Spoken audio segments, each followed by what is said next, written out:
Chapter 1 The Whispering Wind. Elara, a wisp of a girl with fiery red hair and eyes the color of morning sky. She had perched herself precariously on the crumbling battlements of her ancestral home, Castle Thorn. The wind, a constant companion in the rugged northern province, whipped around her. She peered below to the fertile lands of the Stormwind Plains. It stretched out before her, a tapestry of golden fields and emerald forests. This crisp autumn morning had painted the Stormwind Plains in hues of amber and ochre. The last remnants of summer heat lingered. The fresh sun warmed the backs of farmers diligently tending their crops. Laughter and the rhythmic thwack of flails fill the air as they separate wheat kernels from their husks. A symphony of communal effort echoing across the vast expanse. Perched on the battlements, Elara watched the scene unfold below. Rows upon rows of her people, hardworking and strong, toiled under the early autumn sun.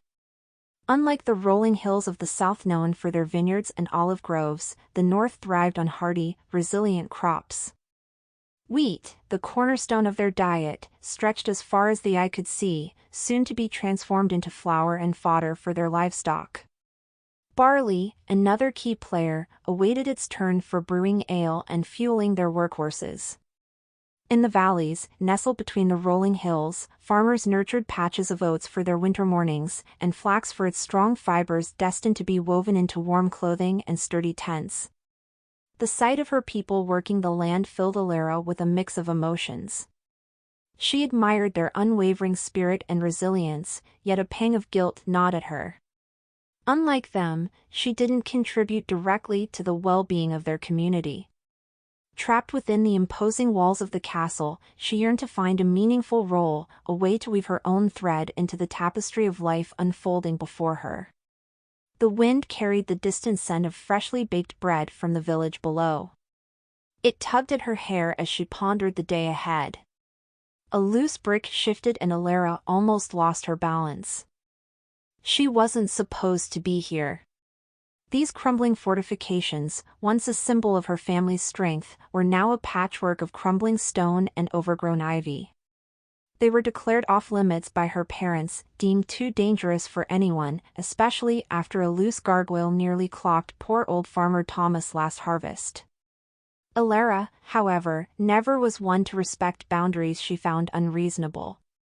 While she understood the danger, the allure of the wind-swept heights and the panoramic view of the Stormwind Plains was irresistible.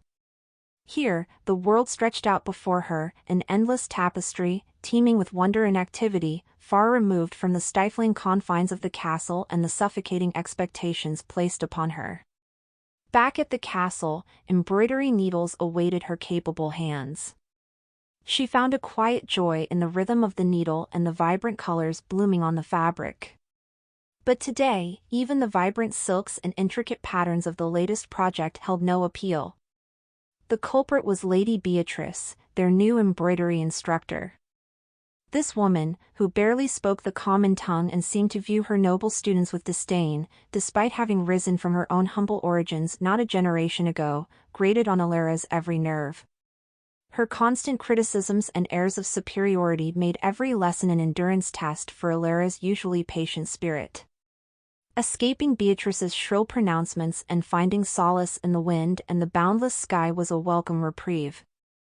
Elara traced the distant horizon with her eyes, a yearning in her heart.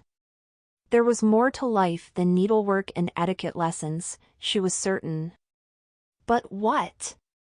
The wind seemed to whisper secrets, but they remained just out of reach, leaving Elara with a growing sense of unease and a thirst for a purpose beyond the confines of her world. A sudden gust sent a shiver down her spine.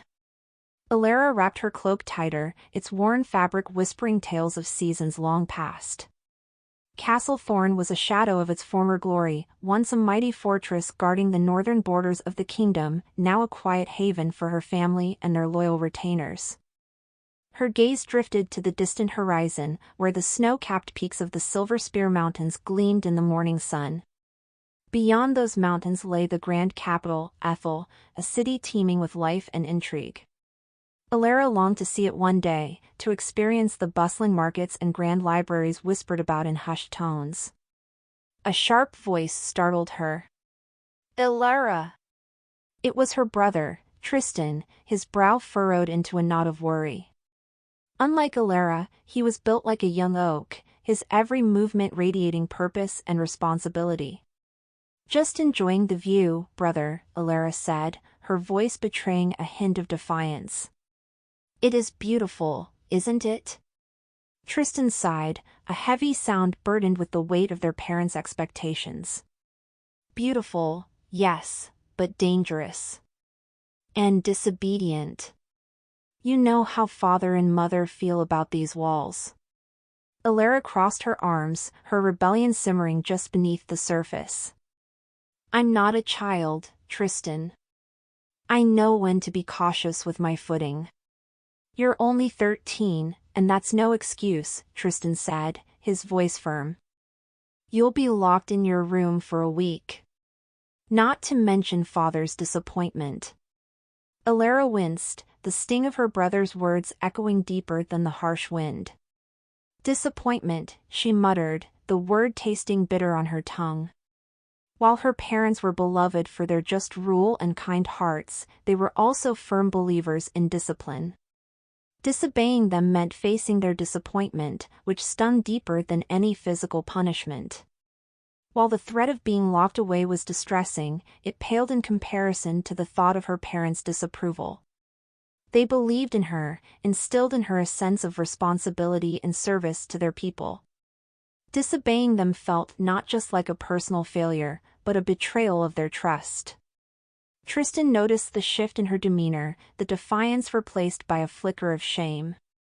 He softened his tone slightly. Look, I know you're not a child, Elara.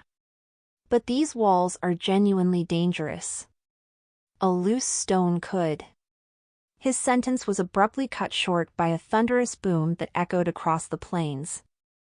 The ground beneath their feet trembled ever so slightly, and a plume of smoke rose from the distant horizon. Elara's heart hammered in her chest, the peaceful scene before them shattered by this sudden disruption. Tristan's face drained of color. What in the world? He turned to Elara, his eyes wide with concern. Stay here. I need to find father. Before Elara could protest, Tristan was already gone, his long strides carrying him toward the grand hall at an alarming speed. The wind seemed to pick up, howling through the cracks in the battlements, carrying with it the scent of smoke and a growing sense of unease. Elara felt small and vulnerable, all her defiance forgotten. The very ground beneath her feet felt unsteady. Ignoring the pounding in her chest, she scrambled down from the crumbling ledge. Curiosity and a spark of her rebellious spirit, now fueled by a mix of fear and determination, urged her forward. She couldn't stay hidden away while something unknown unfolded. Her brother's words echoed in her mind, stay here, but defiance, once a source of childish rebellion, now felt different. It felt like a choice. Elara set off, the wind whipping at her hair as she navigated the hidden passageways and forgotten corridors of the castle, her heart a drum echoing against the ancient stone. She wouldn't just wait, she would find out what was happening, even if it meant breaking another rule. The once quiet halls felt heavy with anticipation, and as she rounded a corner, she was met not by another empty corridor, but a sight that froze her in her tracks.